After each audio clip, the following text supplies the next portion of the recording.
My name is Meredith. I'm a fourth-year PhD student and I'm a kinesiology major. So how I got into my PhD was a little bit unexpected and not really what I had originally planned I was going to do. When I was in college, I was studying psychology and I didn't really know what I wanted to do with psychology. I just knew that I really liked people, I found them interesting, and I wanted to do something that involved like studying behavior. Then I was also a collegiate swimmer. So I tore my rotator cuff while I was in college. It was a really devastating injury. You know, you go from having this really high like athletic identity to just being wiped out, not being able to compete at all. So for me, I was kind of lost, like, what am I doing here? Like, what am I gonna do with my life? What am I doing if I'm not a swimmer? And so at the time I was taking an injury rehab psychology class and I learned— Meredith, What? there's a spider. There's literally. Where? Oh! I'm so Okay, cool. So I tore my rotator cuff and it really was devastating. You go from being an athlete, identifying as an athlete, spending over 20 hours a week at practice to basically nothing. Sitting in pain, wishing that you could be with all your friends. And in that, I learned about sports psychology and the role that it can play in athletes' lives. And that's what took me on this path to be at MSU and pursue my PhD. And one thing that has continually kept me going, even on those days when it's been really tough, is Wednesday nights, being able to watch Survivor, see those characters like pop out on my screen, and just like relate in a way of one day wanting to play the game and one day wanting to see how I would actually do if I were to compete on the game. So that's always been something that's been exciting for me, is those Wednesday nights, no matter what, if my shoulder's broken, if I got a big test the next day, doesn't matter. I'm going and I'm dialing in and I'm watching Survivor. Yeah, so it's no surprise, I'm a huge Survivor fan. It came out in 2000 and I was actually born and alive then. Watched the first season pull out all the way up to the most recent Survivor 42. Huge fan of the show. I've actually applied for it. I'm hoping to send in another application video soon, so hopefully they'll take a good look at me and think that I'll be a good player for them. But what I'm really excited about is just to channel that excitement, channel that energy here at MSU. I think that in terms of strategy, I'm a student of the game. I'm a student at Michigan State, I'm a student of Survivor. I have watched the winners. I've watched, sort of those fatal flaws that get people voted out. And so I have a good idea of what it takes to be successful in the game. I think being a woman also can be a struggle too, because, Survivor is its own sort of microcosm of society. What happens in society is reflected in Survivor.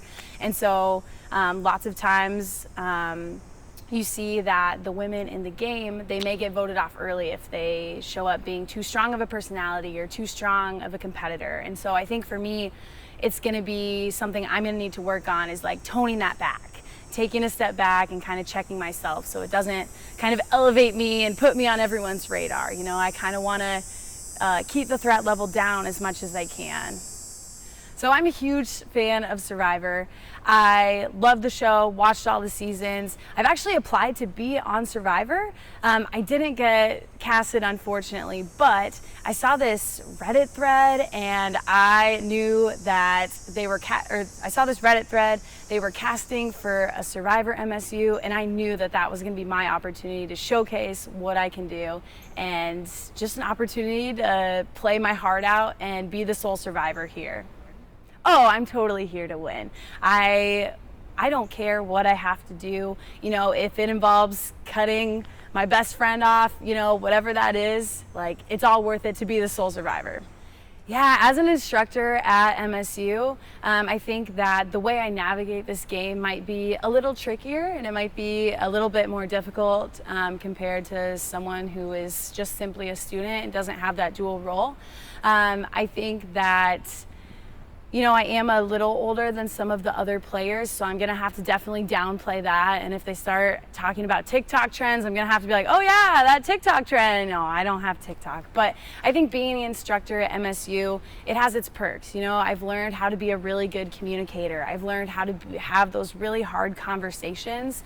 And I've also learned how to just kind of hear people and listen to them and see where they're at. And I think that those are really good qualities that I can translate to this game as well. Yeah, you know, in the instructor role, we're used to giving assignments, we're used to doing lectures. We have sort of that like power dynamic that's happening in the classroom. And with that being said, that all is erased here in the game. That doesn't really matter, you know, everyone has their own clean slate. And so for me, you know, I think that when I tend to normally fall into a leadership role, I might need to take a step back and know when to be the follower and know when to let someone else, you know, be the leader. Because we know on Survivor, that can sometimes be good for you, sometimes it can be bad for you. I don't want to be the one that finds out at the moment what the consequence will be. All of them? I think that the physical aspect is going to be a big asset for me. Like I said, I'm a former collegiate swimmer. I do triathlons. I'm training for a marathon currently, so I think that my physical game will be really strong. When it comes to strategy, I've seen the game. I know how it works. I know like it's important to have a core alliance or a core person that you can trust, and if your name comes up, I mean, you're telling that person. So I have some good strategy in place. And then when I think it comes to the social game, I think I'll excel there too. Part of my job is to make sure that I'm being a good listener, and I really want people to just be coming to me with the information, and I'll give them a little nod like, oh, okay, wow, sure. But, you know, I can say a lot without actually saying a lot. So I think that that'll be a good strategy for me communication-wise. So ultimately, whether it's physicality, strategy, social game, I think I got it on lock. I don't think I'll have trouble relating to the other players. I am on... You know, I do spend a lot of time with undergraduate students here at MSU, whether I am teaching them or whether I am, you know, on like the triathlon team practicing. So I have a feel like for the heartbeat of what's happening and what's going on with undergraduate students. So I don't think that that will be necessarily a weakness. I think that a weakness of mine could potentially be talking too much and painting a target on myself that doesn't need to be painted. So I think that I'm gonna have to know when to, you know, zip the lips so I don't get myself into too much trouble and paint that target on myself. I think being a PhD student, especially in kinesiology, it can be an asset because you have these sort of experiences, just, I don't know, strange life experiences that don't really show up unless you've had a lot of things that you've done. Like, for example, I've lived in several different states within the last few years. I'm from Nebraska.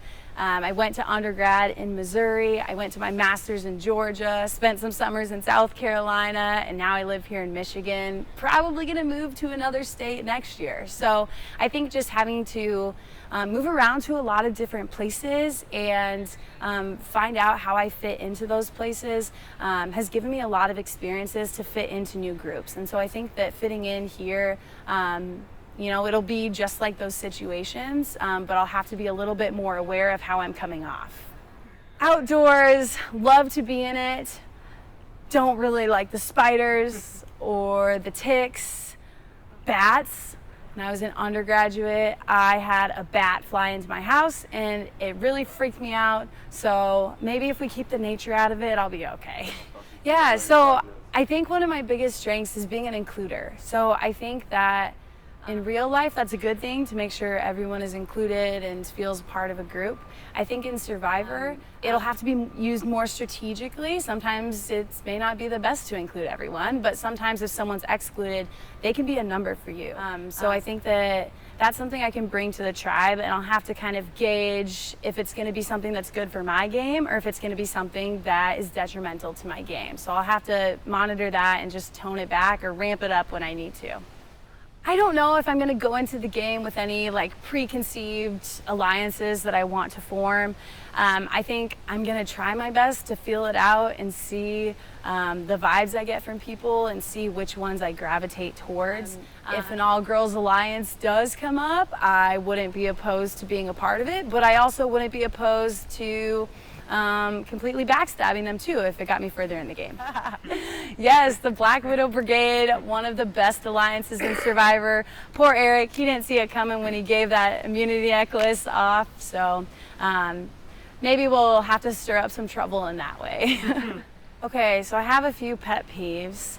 One of them would be people who are very slow walkers. I can't stand it. Like, I'm like, can you move? Like, we got places to be, things to do, like, get the hell out of my way. So I think that I'm a very kind person, but if you're a slow walker, then you should probably watch out because I'm gonna pass you really quickly and probably glare at you on the way out. Aggressive in challenges?